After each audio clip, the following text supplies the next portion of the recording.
ऋषि बोले, हे मुनि, संसार में उस ब्राह्मण को सुन करके किस किस ने व्रत किया, हम वह सब सुनना चाहते हैं। इसके सुनने की हमारे हृदय में बड़ी श्रद्धा है।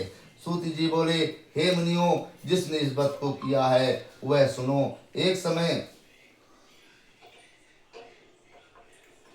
पूजन कर रहा था, उसी समय एक लकड़ी बेचने वाला लकड़हारा आया और ब्राह्मण के घर में गया। प्यास से दुखी लकड़हारे ने ब्राह्मण को व्रत करते हुए देखा।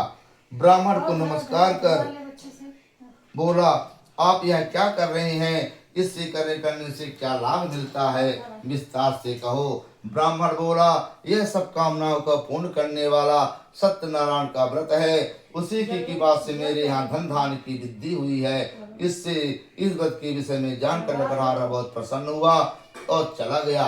सत्यनारायण देव के लिए मन में यह विस्तार किया, आज लकड़ी बेचने से धन प्राप्त होगा, उससे ही सत्यनारायण देव का उत्तम व्रत करूंगा। मन में यह विचार कर लकड़ियां सिर पर रखकर जिस नगर में धनवान लोग रहते थे, ऐसे सुंदर नगर में गया। उस दिन लकड़ियों का दाम उससे पहले से दुगना मिला। तब वह प्रसन्न होकर पके केले का फल, शक्कर, घी, गेहूं, चूर्ण सब इकट्ठा करके अपने घर गया और अपने सब भाइयों परिवार को बुला करके विधि विधान से सत्यनारायण का पूजन किया। उसके प्रभाव से लकड़हारा धन से पुत्र से युक्त हुआ और संसार के शुभ होकर के वैकुंठ धाम को गया।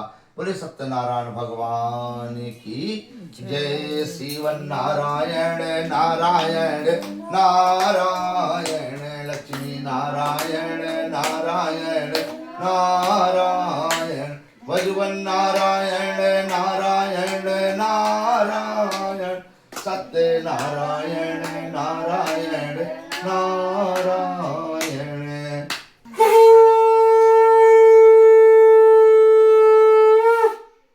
श्री सत्यनारायण भगवान की जय। बुद्धिमान राजा था, वह सत्य भक्त जितेंद्रिय था। प्रतिदिन देव स्थान में जाता तथा ब्राह्मणों को धन देकर संतुष्ट करता था। उसकी स्त्री कमल के समान मुख वाली सती साध्वी थी। बद्धशिला नदी के किनारे उन दोनों ने सत्यनारायण का व्रत किया। उस समय में वहां एक साधु वैश्य आया, जिसके पास व्यापार के लिए बहुत सा धन था। नौका को किनारे ठहरा कर राजा के पास गया और व्रत करते हुए देखकर विनय से पूछने लगा, हे राजन, इतनी भक्ति से आप यह क्या कर रहे हैं, जरा मुझे भी बताइए। तब वह राजा बोला, ये ऐसे साधारण पूजन नहीं है, यह सत्यनारायण का पूजन है। मेरे कोई आज तक संतान नहीं हुई है, इसलिए मैं सत्यनारायण का पूजन कर रहा हूँ। तब उस बनिया ने पूछने लगा, हे राजन, मुझे भी बताइए, मेरे कोई आज तक संतान नहीं हुई है, मेरे 20 बरस हो गया, आज तक कोई संतान नहीं है। तब वह राजा पूरी विधि विधान से सत्यनारायण का पूजन की क्रिया बताया। तब वह बनिया अपने घर गया और अपनी पत्नी को यह सत्यनारायण भगवान का व्रत के बारे में बताया। अग्र देवताभ्यो नमः स्वाहा, है ना।